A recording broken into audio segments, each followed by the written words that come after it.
We're joined now by the author of both The Family and C Street, Jeff Sharlet. He's been a frequent guest on this show as we've tried to understand the importance of his reporting on the secretive religious organization that not only was tied last summer to a whole bunch of high-profile Republican sex scandals in this country, but also to hear it put by the Kill the Gays bill's author.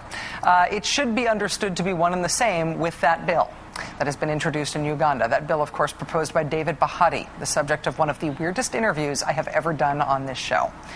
Joining us now is Jeff Sharlet. Mr. Sharlet, thank you for your time. Hi, Rachel. Good to be here. Thanks. I think that Mr. Bahati made a little bit of news when he said in the interview that he was willing, even eager, to take the death penalty out of his bill, even though he wanted to keep the life in prison part. What did you make of that news? You know, this is David Bahati's idea of democracy. When I visited him in his home in Kampala, he talked about that. He talked about the fact that his bill would not provide for the execution of all gay people. He said, in a perfect world, it would, but in a democracy, we must go step by step. So I think he sees the bill as he thinks it will pass, with life imprisonment, 7 years in prison for just talking about it, 3 years in prison for just knowing a gay person. He sees that as a big step in the direction of his goal.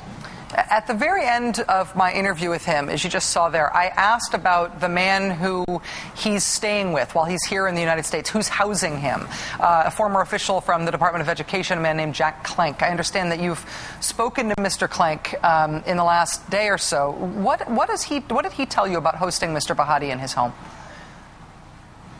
Yeah, Jack Clank is director of non-public education in Department of Education. He didn't seem to understand the connection. He didn't think there was any connection.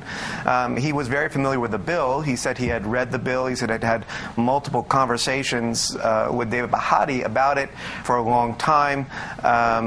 He wouldn't take a position on it, but he said it comes from a loving place. He said the punishments in it are loving punishments. He seemed to think that the death penalty was going to go away, but everything else might be loving.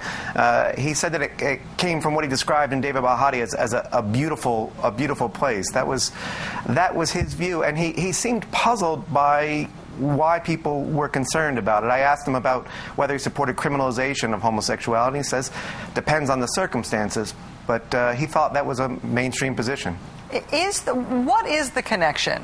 How direct do you see the connection between American supporters of Mr. Bahati, between the family specifically, and this bill that David Bahati is promoting? Well, I'm glad you said American supporters, because Jack Clank, in fact, I don't believe is part of the family. But Bahati has a lot of supporters. There's the family. There's Lou Engle's youth religious movement called The Call. There's he has friends in the Family Research Council. But when it comes down to the family, that's really the core for him, what he calls the global family. He says it's been a very important part of his political career.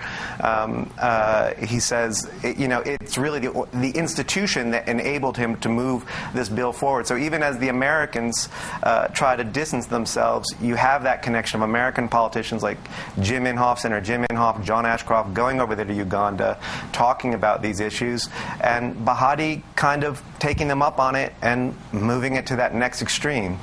Jeff, in your last book, you wrote about how American fundamentalists have tried to use Uganda as a kind of laboratory of ideas. You describe it as a classic fundamentalist maneuver to move a fight you can't win in the center and move it to the margins and then broadcast the results back home. Is that the kind of process of exporting fights that can't be won in America to other places? Do you think that helped create this Kill the Gays bill?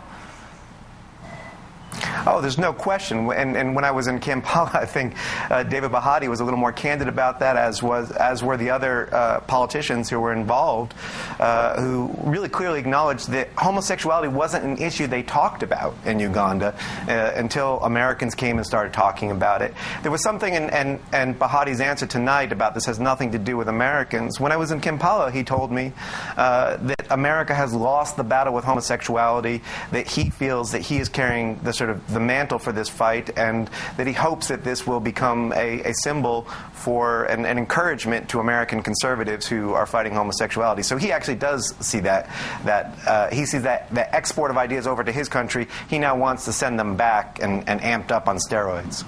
Jeff Sharlet, author of the books The Family and C Street. Thank you for your continued reporting on this. Thank you for telling us that David Bahati was going to be in the country, Jeff. Thanks for joining us tonight.